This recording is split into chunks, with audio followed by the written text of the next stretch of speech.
दिल्ली के बॉर्डर पर लगभग 1 साल से भी ज्यादा चलने वाले किसान आंदोलन में पंजाब से आई महिलाओं ने बहुत ही निर्णायक भूमिका निभाई। पंजाब के इतिहास में अनेक ऐसी महिलाएं हुई हैं जिन्होंने संघर्ष का रास्ता चुना। उन्होंने सामाजिक कुप्रथाओं से लेकर पितृसत्ता का विरोध कर खुद को सशक्त करने का हर काम किया। पंजाब की महिलाओं के सशक्त किरदार को बनाने के लिए इतिहास में कई ऐसी महिलाएं हैं जिन्होंने सामाजिक न्याय और लैंगिक समानता के लिए नए रास्ते बनाए।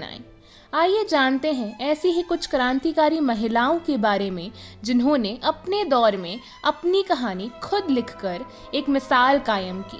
माता भाग कौर, इन्हें माई भागो के नाम से भी जाना जाता है।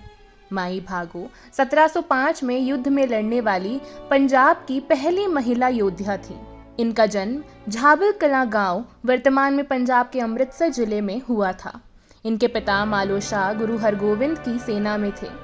इन्होंने बचपन में अपने पिता से पारंपरिक सिख मार्शल आर्ट गतका सीखा। ये मुगल सेना के खिलाफ खालसा सेना में शामिल हुई थी। इन्होंने मुगलों के खिलाफ 40 सिख योद्धाओं का नेतृत्व किया। 19 दिसंबर 1705 में मुक्तसर के युद्ध में खालसा के 250 योद्धाओं के साथ 20,000 मुगल सैनिकों का सामना करने मैदान में उतरी थी। वे उस युद्ध में एकमात्र जीवित योद्धा बची। इस युद्ध में 4,000 से अधिक मुगल सैनिक मारे गए थे। इसके बाद वे गुरु गोविंद सिंह की अंगरक्षक बन गई। बीबी साहिब कौर, ये एक सिख राजकुमारी और पटियाला के राजकुमार राजा साहिब सिंह सिंधु की बड़ी बहन थी। राजकुमारी साहिब कौर उन महिलाओं में से एक हैं जिन्होंने ब्रिटिश जनरल के खिलाफ युद्ध में सफलता हासिल की थी। इनका जन्म 1771 में हुआ। इनका विवाह छोटी उम्र में फतेहगढ़ के जयमल सिंह के साथ हुआ था। साल 1793 में राजा साहिब सिंह ने अपने राज्य के भीतर बढ़ते असंतोष और असुरक्षा को देखते हुए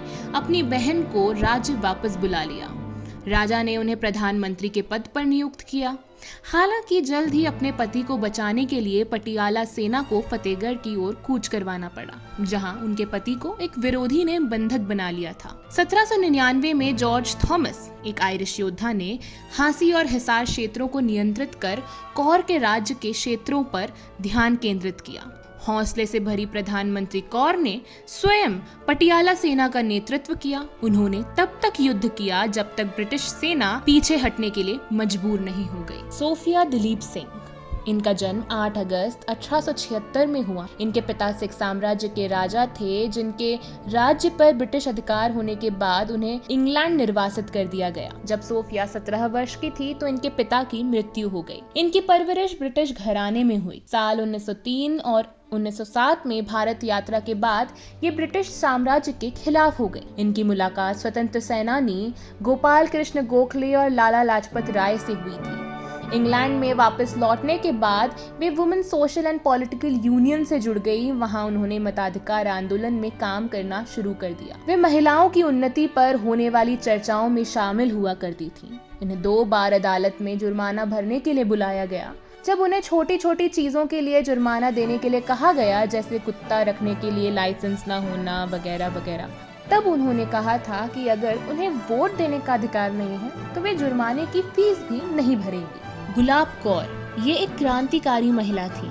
वे गदर पार्टी से जुड़ी हुई थी।